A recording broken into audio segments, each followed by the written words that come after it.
Hello, everyone. Welcome to the healthcare webinar for Michigan Ross. We are excited to tell you all of the amazing things we have going on about healthcare today. So thanks for joining us. All right, I will introduce myself first. My name is Taya Sapp. I'm a Senior Associate Director of Admissions here at Ross. I have been on the team for 8 years. I also did undergrad at Michigan, so very proud Wolverine. Love telling people about all the great things going on at Michigan and in Ann Arbor. But one of my favorite things is working with the Healthcare and Life Sciences Club, and luckily for me, there's a lot of really great things going on. I have a great group of students that are going to tell you about their experiences, and I will fill in a few other things that are exciting going on as well. So we can get started with Nick. Sure. So hey everybody, Nick Nelson. I'm the president of the Healthcare Club this year, and really excited to just tell you guys what we're doing, what we're working on. A little bit about me before I came to Ross. I worked at IBM and the first 2 years in consulting, and then I really worked in healthcare technology sales focused on cancer care for IBM and their Watson Health Group. So decided to come back to school, wanted to pick somewhere that would let me really focus on healthcare, because I found that I was focused on a very narrow part of the industry in oncology and wanted to kind of explore what was out there. So in terms of why I picked Ross, for me, I mean, you'll probably hear this from the other students, but the people were just a huge part of it. I got just a great feeling from the students I met here. And I think the other part for me was the number of top healthcare grad schools that are here. So I was really interested in meeting students from different backgrounds and working on healthcare projects and thinking about healthcare with them. And this is a really great place to do that if it's something you're interested in. So look forward to chatting a bit more with you guys. All right, Patsy. Hi, my name is Patsy, and I am coming to Ross from McKinsey. I specialized in Medicaid, elder care, and addiction work, and so I was specifically in their healthcare group as an analyst. The reason I chose Ross is because I'm actually a dual degree. I'm an MBA, MPH, and my MPH is specifically in health behavior and health education. And for me, I found that Ross was really, and Michigan as a whole, was the only place where I could get just a really high caliber MBA experience and a high caliber MPH experience together. And there's so much interesting collaboration that's going on between the different schools. And beyond that, getting to also work at Michigan Medicine and have that exposure as well. So this is a really amazing place to be, and I'm excited to talk to you more about it. All right, and we also have Sid. Hi, everyone. My name is Sid. I am from Southern California. I am the current VP of Education for the Health and Life Science Club. So prior to Ross, I worked at Abbott Labs, the medical device company, in their finance division for a few years, and then I pivoted into Miller Coors, the beer industry, where during that time I realized how much I really cared about healthcare and decided it was time to come back to the healthcare industry, and decided kind of looking around, looking at Ross and kind of mirroring what Nick said. One of my favorite stats is that we are top 10 in 100 different grad schools. So I got to spend a lot of time with people in the law school, people in the med school, kind of all these other periphery sides of healthcare, and having really good discussions. So I really, really enjoy that. And even right now in our living situation, I live in graduate housing, and I live with 2 dentists, 2 med school students, and 2 health law students. So have really good healthcare discussions. Excited to kind of talk more about it. You live and breathe healthcare, it sounds like. All I do. All right. Well, I want to give a quick overview of what we see as 3 of the key differentiators for Ross, and then we are going to be telling you about how each of those apply to healthcare. So the first is, if you learn by doing, there is no better place to be than Ross. We really pride ourselves in our experiential learning opportunities, and there are so many ways that you can learn by doing related to healthcare. We have multiple slides devoted to that, so looking forward to tell you more about that. The next is Go Blue, Go Anywhere, and we like to use that phrase in regards to our career outcomes. So we really have students going all over the world and largely all over the U.S. Into all different industries of healthcare. So we'll be telling you about all the different sectors that we have alumni at and where people are recruiting for healthcare at Ross. And the last is the close-knit community. We are really proud of the people at Ross and the diversity that our students have and bring to the class and the ways that they are driving the community forward. So you're going to get a sense of that through some of the stories that students share about their experiences as a whole. So the first thing I wanted to start with too is one of the new things about Ross is the Pinkert Scholars Program. So this is something that we just started this year. We have our first class that just enrolled. We had a generous alum give funding for us to provide full tuition scholarships for students interested in healthcare. And along with those scholarships, the students are working in a cohort program. They have alumni mentors. We're going to be doing some day-in-the-life experiences, and we're really going to be building the program out even in the coming years. So we have our inaugural class right now and looking forward to having hopefully many more classes in the future.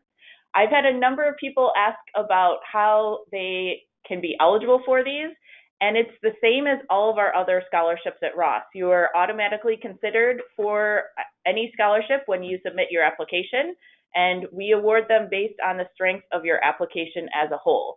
The one difference is the Pinkert is only awarded to those that have an interest or background in healthcare specifically. So you don't need to do anything additional. Just fill out your application like normal and we will consider you automatically. So we're going to go straight into those differentiators that I was talking about. So talking a little bit about the different ways that you can learn healthcare at Ross. So there are a lot of different ways. One is, of course, the courses that you can take. We do have a ton of different electives that we offer here at Ross and also more broadly across University of Michigan. So there are electives you can take. We have our multidisciplinary action projects that are part of the core curriculum. We call them MAP for short. So there are many, many healthcare MAP projects. And there are also a number of experiential opportunities, so ways that you can learn about healthcare outside of the classroom. So we are going to go into a little more detail on some of those right now.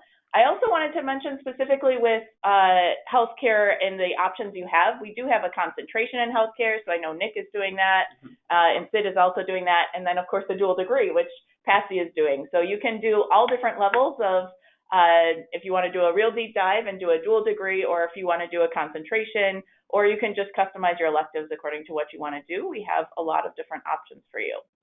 So up on the slide here, I have a number of some of the popular healthcare courses and also a lot of the different schools. So all of these guys mentioned that one of the things that was really appealing to them about Ross was the number of different partner schools around the university that are top programs, where you could be either taking classes or also just interacting with students that are a part of these schools. So I thought you guys could share some of your favorite courses that you've taken related to healthcare. Sure, yeah, so it's Nick, I'll just get started. So I'll talk about one that I'm actually taking this term.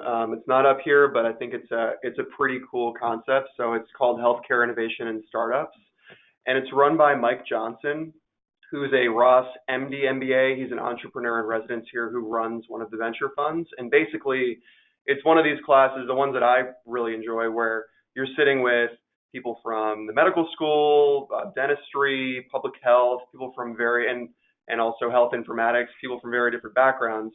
And the point of the course is to really look at what the process is in terms of coming up with a new healthcare venture and thinking about what the different barriers are, how do you pick out what areas are a good opportunity, what areas might not be as great of an opportunity. And at the end of the course, you work together on a team with really a multidisciplinary team to come up with a venture and then pitch it to a panel of sort of entrepreneurship focused professors and clinicians. So it's just it's a cool experience and something that's very Michigan, and one that I'm really excited to take this term. I think that's a pretty new course. It is. It's the first time it's being offered. So I love that there's new courses that are always starting too.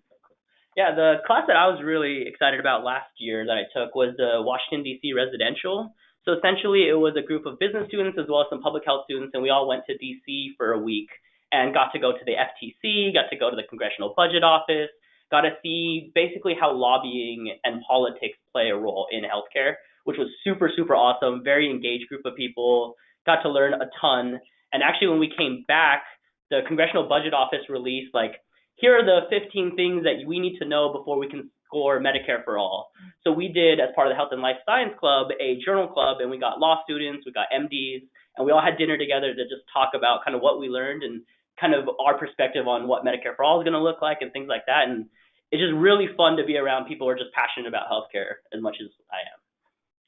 And my class actually comes from outside of the business school. So I actually am in my MBA 1 year right now and did my first year of public health last year. And the reason I bring this class up is because it was really exciting to kind of take my learning from that class and bring it into the business school. The class is called Social Networks, and it's a behavioral health education class. And it feels like initially you'd look at that and be like, what does that have to do with healthcare? But it turns out a lot. So essentially what I got to do was learn about how to do a social networks analysis, and then actually, based on some of the things that I had heard and was curious about at the business school, actually implemented a social networks analysis on some of my peers here, and then got to actually meet with Sujin and the other leadership at the business school and present my findings. And so I feel like in a place like Michigan and at Ross, there's so much openness to kind of new ideas and collaboration. And so it was cool to get to actually use the things that I learned to see what can actually be done to change things or improve things or build something. Yeah. So there was one course around how many electives you are able to take, and generally your entire second year is open to electives, but I know some of these guys were able to take at least one elective their first year too. You were able to, right? Yeah, I took every class on that list. So. That's saying a lot. It's still in the beginning of your second year. I think it's so much, it depends on how much you waive out of from the core classes. So I know, like, for you, for Sid, he waived a couple classes. I was a business major in undergrad, so that helped. And even for me, like, I didn't really waive a lot, but I took 2 of these classes in winter A of my MBA 1 year. Yeah, so it just opens up your schedule even to take even more electives your second year, because your second year is designed to be almost completely elective. So there is definitely a lot of flexibility to take courses here or beyond what's on this list. So the next actual, technically it's a course, is MAP projects.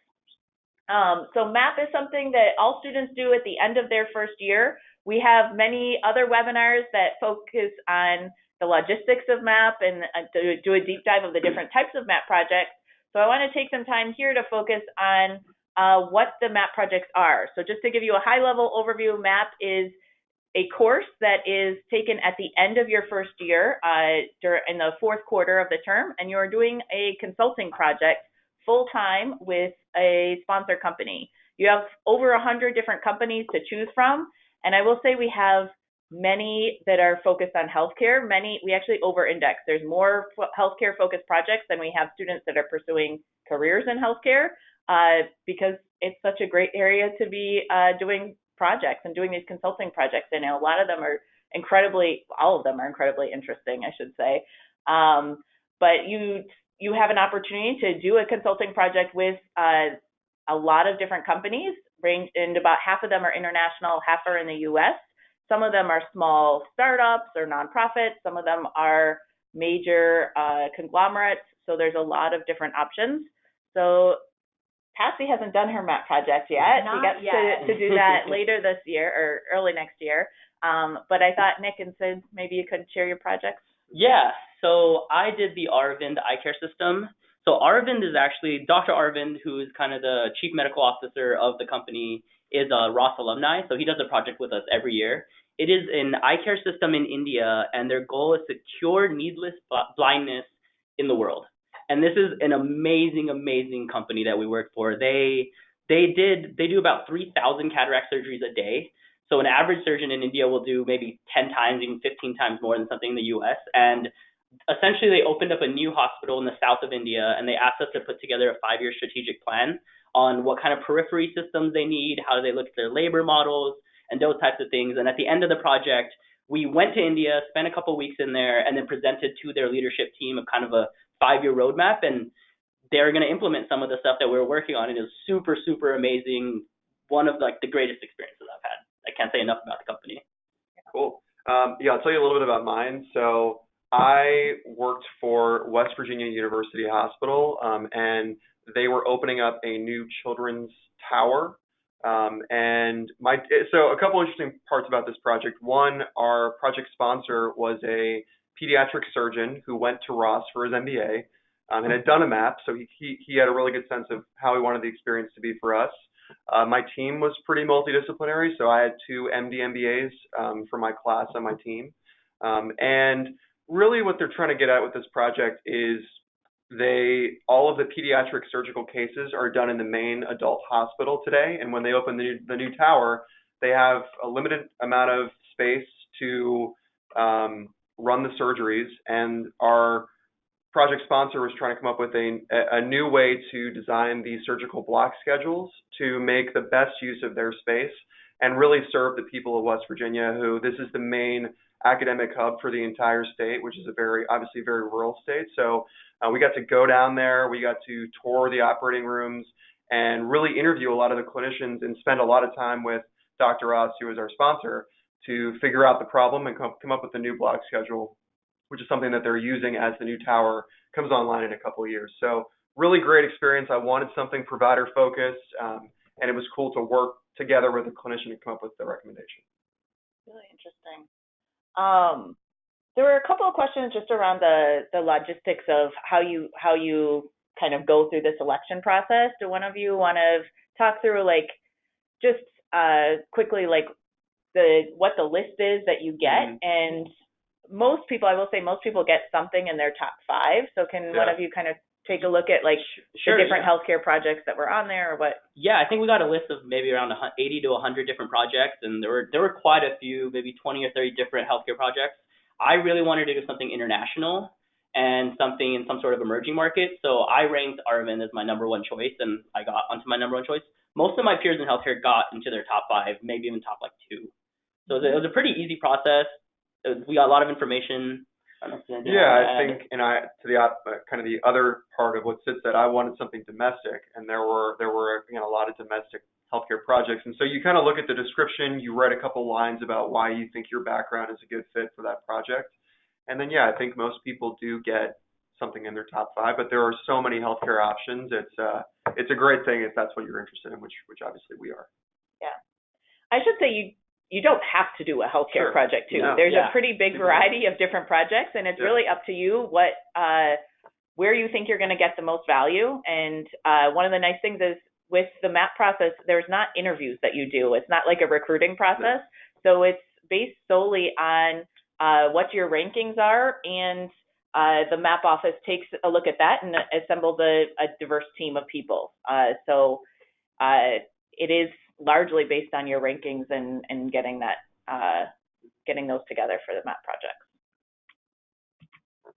So the last part of the kind of the learning experience with healthcare that I want to cover, other than classes, other than MAP, are a lot of the experiential focused things in healthcare. So there are so many opportunities at Michigan, and when I talk to students, they often tell me these are some of the things that they really see as a really big differentiator for Ross. So you can see a wide variety of things up here. We have different investment funds that are student-led that we have. We have entrepreneurial things, a lot of things through the medical school. So there's a wide variety of different things, and I thought each of you could kind of share a couple of experiences that you've had to paint a little more color on the picture. Sure. So for me, since wrapping up my first year of MPH, my last internship was my MPH internship, and for that I worked at the Department of Surgical Services at Michigan Medicine in operations. That was a really, really interesting and good experience for the summer, and actually led to me getting asked to take a position for the school year at the Department of Anesthesia. So I will be working with them actually starting in January. I had to push it off a little bit for recruiting for this year. The other thing that I do at the hospital, and I think in terms of the volunteer side, I've kind of thought a lot about that in healthcare, but I'm a Hope Ambassador, which is basically a wayfinder at Michigan Medicine. And so you stand out there and people come in and you talk to them and help them figure out where they're going. And for me, it was a really good way to get on the ground and start to really understand who are the patients here, what do they care about, where are they coming from, and just starting to know them a little bit better and understanding some of the things that they're affected by on the ground. So I came in very interested on the entrepreneurship side of healthcare. And so my first year I joined Sling Health, which is basically a healthcare incubator on campus where you get a diverse group of students. We had some PhDs on my team, some MDs, a couple law students, and you kind of build a team and try to solve some sort of healthcare project you come up with. And it's really interesting because you start from kind of zero. We get a list of problems that physicians think that they have in the hospital. You go through the list and you say, oh, these things are some interesting problems we want to solve. Let's build a team around it and let's see if we could do something. So the project I worked on with last year was, can you create a video game to teach children with autism social skills? Build a really interesting team, got to meet with a lot of behavioral therapists, met a lot of different people across the University of Michigan to kind of give some advice, and then we pitched it a couple of times throughout the year, figured out what our value proposition was, and actually our team won the Michigan Challenge here, so we went to St. Louis to present in this larger pitch competition, so we got to see kind of what the healthcare innovation kind of group looks like kind of across different campuses and stuff, it was a really, really fun experience. And actually this year I'm on the board, I'm co-president of the institution and kind of looking at new teams and how they're forming and how they're kind of going after different problems. And outside of that, also, I just want to briefly mention, I'm also on IHI, which is the Institute for Healthcare Improvement, and that's through the Public Health School. And they focus more on operation problems at Michigan Med. So I'm actually later today going to a lean workshop with IHI to talk about how do you implement lean in a hospital setting and kind of learn from, that's another cool thing of having Michigan Med right here on campus. We get that interaction, which is awesome. You can do a webinar and then go over to the med school. Pretty much. Exactly. Yep. I'll just fill in a little bit. Something that the three of us aren't involved with, but that is a huge part of, again, kind of experiential learning in healthcare here are the venture funds. So you'll see three up there. I think there's probably a third behind the box, but Social Venture Fund, Zell Lurie Commercialization Fund, and the Wolverine Venture Fund. And these are basically student-led venture funds, and a lot of them have a healthcare focus, and they make real investments, I think like $50,000 or even higher amounts each year in real companies. So it's something you get class credit for.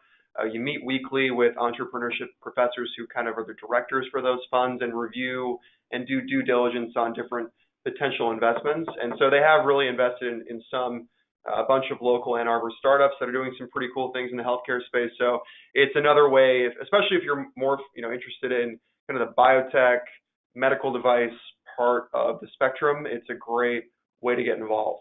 So yeah, something to think about. I think this year correct me if I'm wrong, but this year we have the International Venture Fund, which is co-sponsored with WDI. So it's about innovation in non-U.S. markets and emerging markets. And that's another opportunity if you're interested in more international experience within healthcare, a great way to kind of get involved. Yeah. And when he mentioned WDI, that's referring to the William Davidson Institute, which is at the bottom. Like Sid said, that's a really great way to get involved, especially if you're interested in global health. They have a lot of things. There's MAP projects that they sponsor. Actually, your MAP project was through William Davidson Institute. They have courses that you can take, and they sponsor some internships as well. So if that's something you're looking at is healthcare in emerging markets, that's something that they have a lot of opportunities around. They're starting a scholar program. This year actually is the first group of scholars, and it's a really interesting group. You meet with other people that are also interested in international healthcare, and there's certain dinners we go to, core curriculums that we try to work together on, and try to build a more international focused healthcare community here. Cool. All right, so I want to pivot a little bit into recruiting for healthcare and what that looks like, because I'm sure if you were on this webinar, you were very interested in the job opportunities, the career opportunities that we have for healthcare. So this slide gives you a sense of some of the companies that we have alumni at, and I think it also, more importantly, gives you a sense of all the different sectors that are covered in healthcare. So there are tons, everything from pharma to payer provider to healthcare IT. Patsy recruiting for investment banking related to healthcare. So there's a wide variety of different areas that you can go into. And one of the things I love too is a lot of these companies are actually on campus even this week, I know, in these couple of weeks. So you really get a lot of chances to interact with alumni and recruiters from these companies. And we're going to tell you about a lot more of the ways you do interact with them. So we do have this image to give you a sense of all the different ways that we do offer career support at Ross. So we have the Career Development Office, which is shortened to CDO. So there are CDO staff coaches. We have Christina Strong that is specifically designated to work with healthcare students and provide personal career coach appointments and leads different workshops available. There are also an industry relations team. So there is a woman named Annette who works closely with the Healthcare and Life Sciences Club in planning treks, which we're going to talk about a little bit more, and also just providing communications with some of the different companies that are coming to campus, or reaching out and helping develop more relationships with new companies. There are peer coaches, so CDO peer coaches, which are current students that are trained by the Career Development Office, but they lead what we call fact groups and peer coaches. I have the next slide is going to go a little bit more into detail about that, but we have more peer coaches than any other school. So these are second-year students that literally just went through the process and are available to help our current students navigate what that looks like. And then the Healthcare and Life Sciences Club provides a ton of resources. We're going to be telling you about those in a second. And of course, our incredible alumni network. So like I said, a few of the alumni are back here right now. So we'll go dive deeper into a few of these areas. Yeah. Sure. So this is a sample of what a fact group is, what a fact group looks like. They have the second year, like I said, they work with the Career Development Office and the Healthcare Life Sciences Club and have a distinct curriculum that they go through. This is just a sample of what it may look like to really prep students. So I know all of you guys have been in experienced a healthcare fact group. Do you want to talk a little bit about what that provided? Yeah. So for me, as a dual degree student, I actually, even though I was exclusively at the School of Public Health last year, I did decide to join a fact group at Ross. And not only was the CDO so happy to have me come and join one of those fact groups, but it really helped me prepare for the different types of recruiting that I would be dealing with at the School of Public Health. And then it also kind of opened me up to do recruiting here at the business school as well, even though I was at the School of Public Health at the time. But this was just, it wasn't the kind of support that I was going to get at the School of Public Health, and I knew that I needed it. So it was a really great way for me to kind of stay in touch here while still being at the School of Public Health. Yeah, I think for me, I was at the same company for 6 years between undergrad and coming back to school. So I just had been out of practice with kind of how you go through a pretty wide-ranging recruiting process. So, I mean, they really help you work on a couple of different things. One is figuring out what your Odyssey is, which is kind of the Ross way of saying, hey, when you sit down in front of the recruiter and they want to not just run through the bullet points in your resume, but tell the story of why did you come to school? Why is this job at this time? Why are you the perfect fit for this role? And so working on things like that with a group of MBA 1s and led by an MBA 2, I think it's an environment where you can feel pretty comfortable, maybe asking questions that you might not ask in front of a recruiter, and you really feel like you've got a team behind you to help you get the job you want to get. So I think it was great for us. It's a good group to lean on, and I don't know if you have anything else. Yeah, so one thing I want to add is, as the VP of Education this year, at the beginning of for the Health and Life Science Club, at the beginning of the year, we actually met with the fact group leadership and made our curriculum based on what they were doing. So you kind of get it from all sides. You go to fact group, you get all this information, all this help with resumes, Odyssey, pitching, all that, and then you go to the Healthcare Life Science Sunday meetings, and we reinforce that behavior. So it's really super comprehensive to get you really ready to recruit when companies start coming on campus. Yeah. So there was a question around how, if someone doesn't have a background in healthcare, how they navigate pivoting into that. So the fact group is definitely going to help with that. Can any of you speak to what that might look like for someone without a background in healthcare and some of the things? Yeah, I'll talk a little bit about that when we go through kind of.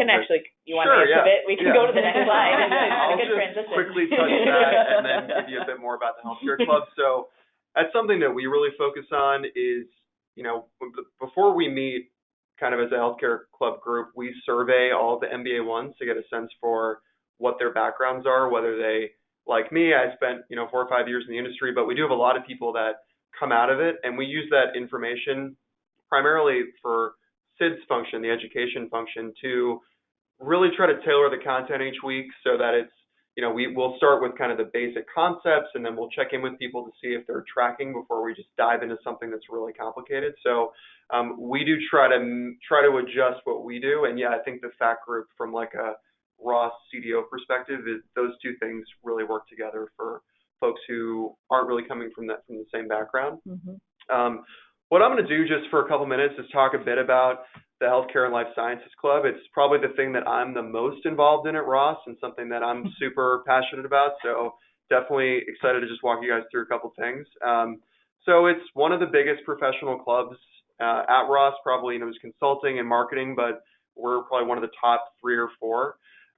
And we have a couple different focuses. One is obviously trying to be excellent in recruiting. So supporting you guys and getting the jobs and making you feel prepared when you talk to those recruiters. It happens kind of all through the fall and into the spring. People come on campus and you've got to, we want people to feel really confident asking kind of that insightful question or going back and forth with the recruiter. So I think recruiting is one, education is the other. And so we spend a lot of our budget on trying to find interesting educational events. One example last night is Sid used to work at Abbott Labs, and his former manager is at Novartis and is the product manager for one of the world's most expensive drugs. It's a gene therapy. He came on campus last night, and we had a really interesting discussion. Well, both of you were there about pharma pricing and what's appropriate to reward innovation versus kind of promote access to the patient. So those are the kinds of things we try to promote. At $2.1 million, it is the world's most expensive. Not one of these. I don't want to sell it. I don't want to sell it short. It's the most. And then the final one, which we really try to focus on, is building that healthcare community here. So we do a couple different things. We have a healthcare kind of a little app called Small World here, where it matches you each week with someone in the club just to get coffee with them, because we know that if you're sitting in a big conference room with 60 people, it can be hard to build those one-on-one connections, but we know that that's what people are really here for, is to build a network that will kind of sustain beyond being at Ross. So our mission this year is to provide the best healthcare experience you could find anywhere at any business school, and those 3 areas, the recruiting, education, and community, are kind of what we devote dollars to. And maybe I'll talk about kind of, there are 3 big events that we do throughout the fall, if we want to just go to the next slide. That can give you a sense for, how do we try to bring this sort of funding that we get from companies to you guys. The first one is the healthcare boot camp. So to Taya's point, before recruiters are allowed to come on campus, starting really in October, we have an all-day educational session to try to get people to be thinking about what are the hot topics in healthcare. And so the way that we do that is we have panels that really run throughout the day with people from the medical school, professors from Ross, and talk about things like telemedicine, how data and analytics is informing the way healthcare is delivered. And I talked a bit about new ventures in healthcare. That was a topic this year. And it's something that we offer to students just to try to get people really thinking about it prior to talking to recruiters, and also bring the community together and get people to meet each other. The Healthcare Symposium is probably the biggest, event that we put on over the course of the year. And really you saw that list of companies a couple slides back.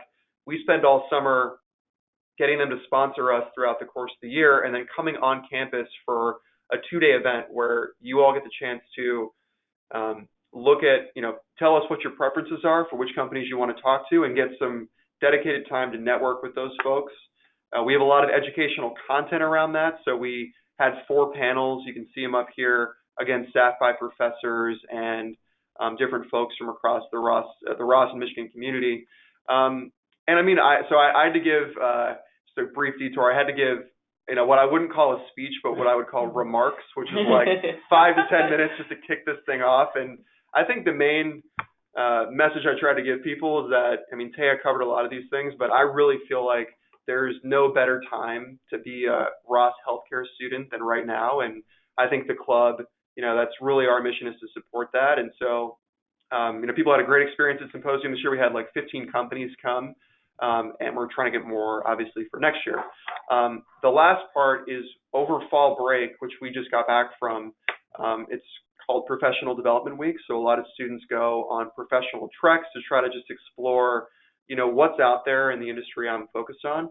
And so starting last year, we've done a healthcare trek. And this year we were, wildly oversubscribed for the Chicago trek that we did. You'll see some companies on there that, really our goal with the trek is you'll get the bigger companies that come on campus, but we try to expose people to, different startups, healthcare venture capital, maybe smaller health plans that you might not get exposed to on campus. And that's what we did this year in Chicago. You'll see like Tempus is a big genetic sequencing company that's run by Ross alumni, folks like that. And we're even thinking about running 2 concurrent healthcare treks next year, maybe one going to San Francisco, one going to Chicago, or one going to Boston. It's more biotech focused, and one to Chicago. So again, we're really trying to get people out there, meeting those companies. And, these 3 things are huge efforts from us from the Healthcare Club, and happy to answer any questions you guys have about that towards the end of the presentation. But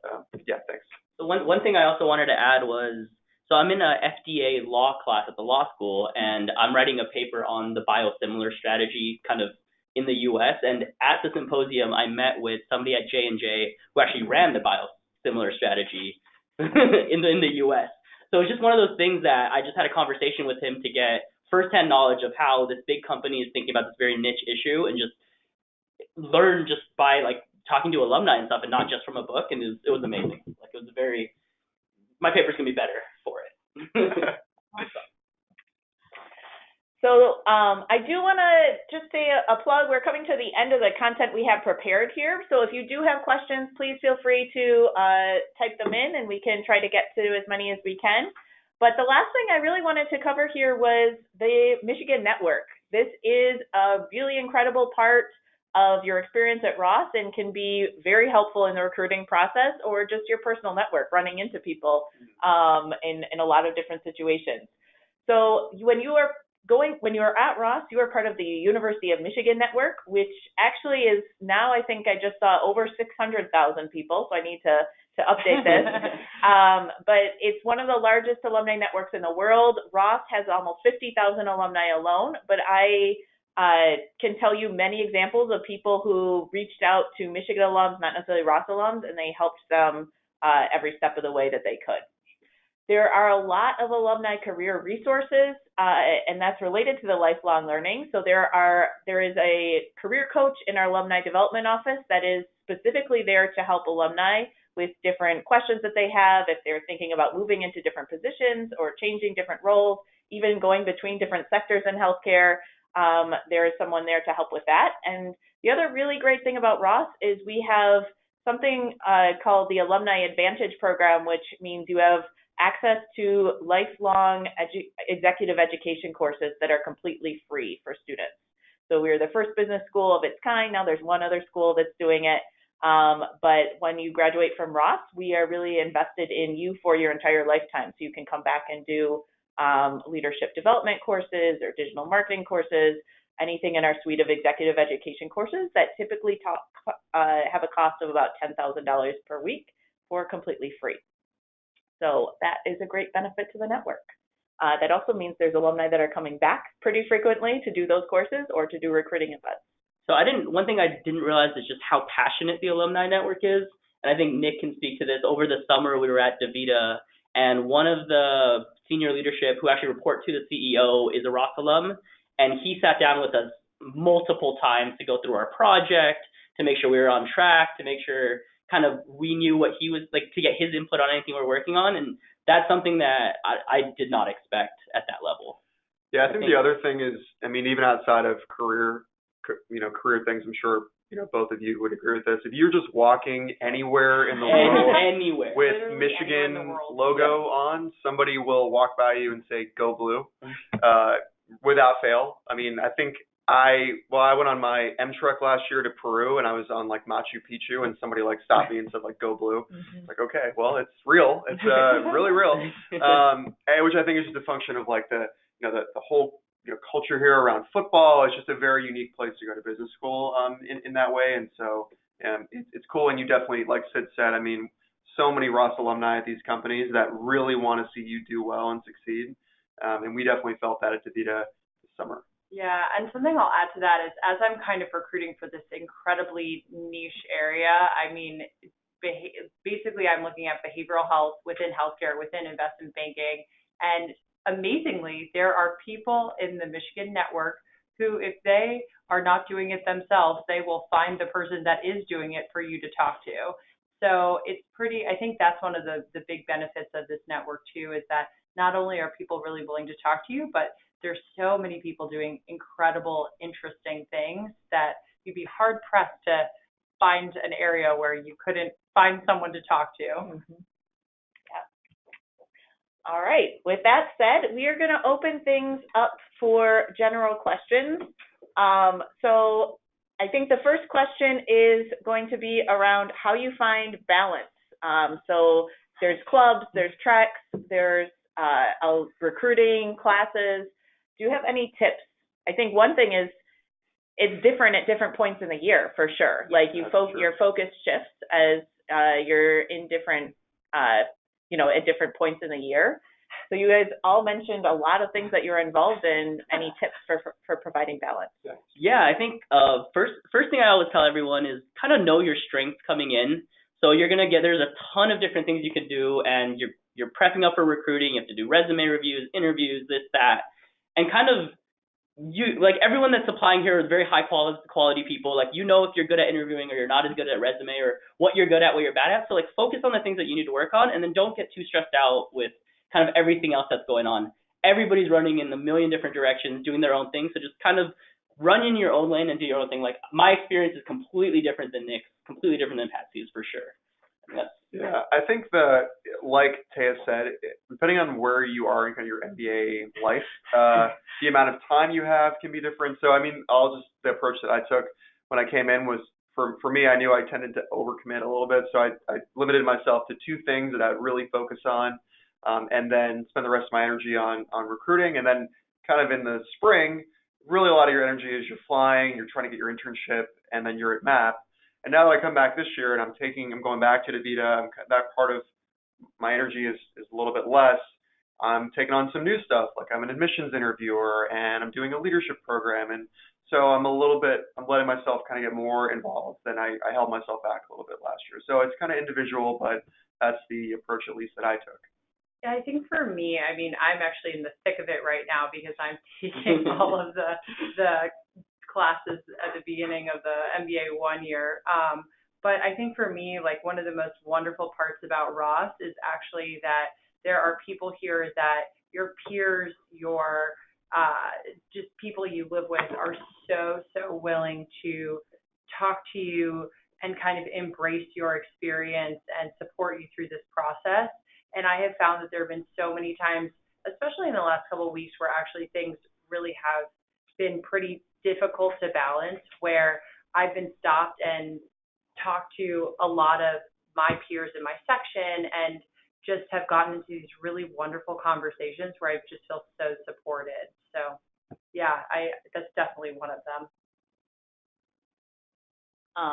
So one of the questions was specifically for Patsy, around just sharing a little bit more about your internship that you did with Michigan Medicine, what that was, how you decided to go in to do that particular internship. Sure. So I knew that I wanted to get since I do get those kind of the 2 internship experiences as a dual, I knew that for my first one, I really did want to get that provider experience and be more on the ground and just working at McKinsey, I'd done a lot of strategy, so I did want to get kind of into the operations so that I could experience more of what that was like.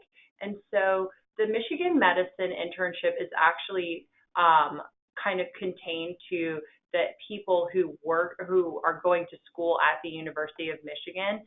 So that's actually kind of nice because it makes it a lot easier to understand, here are the people that I should be talking to in order to apply for this internship, and kind of different things about how to sort of move forward in the process. But it was a fascinating experience. It was something the work environment is just something I've never experienced before. You've got a 30-bed operating room. I've never seen anything like that. It's amazing that they function so well every day. So it was an incredible experience, but definitely accessible if that's something that you're interested in. Yeah. One of the other questions I've seen answered or asked a lot of times is around, okay, I want to do healthcare and tech, or healthcare and finance. Like, healthcare and tech is one that I get a lot. So could some of you maybe speak to, if you want to work at the intersection of these areas, what types of things are available? One of my first responses is usually like, tech is integrated into healthcare in so many different ways. Like, it's almost hard not to do healthcare and tech. But I'm wondering if some of you might be able to speak to, like, when you want to do the intersection of a few different things. Yeah, so I think there are healthcare is a very broad thing that can plug into a lot of different industries. So I'll talk about a couple, and maybe Patsy can help with her experience too. So, healthcare consulting is one that people are definitely interested in. And I think, we have a specific healthcare consulting fact groups that go and really give you not just the healthcare interviewing material, which is a lot more marketing driven generally, but also the case prep that you need to go into healthcare consulting.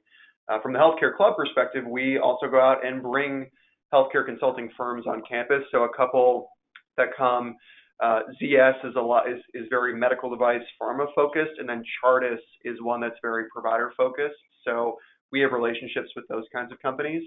We're also trying to bring in companies from the healthcare club perspective that are health tech focused. So we've got, companies like Cerner or Epic that are, from an EMR perspective, healthcare tech. We've got relationships with CVS Health that comes and recruits and does more sort of product management for retail pharmacies. So we're kind of bringing companies in response to what people are interested in. And then you've also got the tech club and the healthcare club, and we do some events together.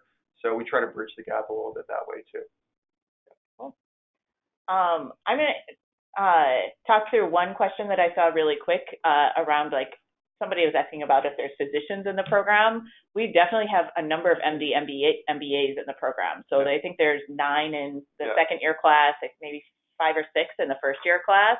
So there's definitely a strong presence of people getting ready to be physicians along with you. And then I think, Nick, you used an example of people that are graduates, and when you're working on your MAP project, how you had somebody doing that. So I think there's certainly a lot of exposure to people that are, like, practicing as doctors or physicians of some scale, which I think is really good to have. If you're not necessarily going to be doing that, I think it's really good to be able to at least know the vocabulary and some of the challenges and everything and working with people. Yeah. We have an MD MBA actually that comes to mind, who actually works at the AMA and does a lot of lobbying for them.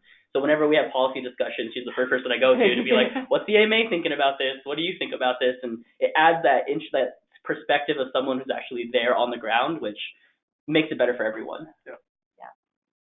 And then I saw one question around research opportunities in the program. So Patsy, do you want to speak a little bit to that? Sure. So I think the research, thankfully the MBA it's pretty self-driven when it comes to looking for research opportunities. There are a lot of really cool professors doing research both here in the MPH and across a lot of the other schools as well.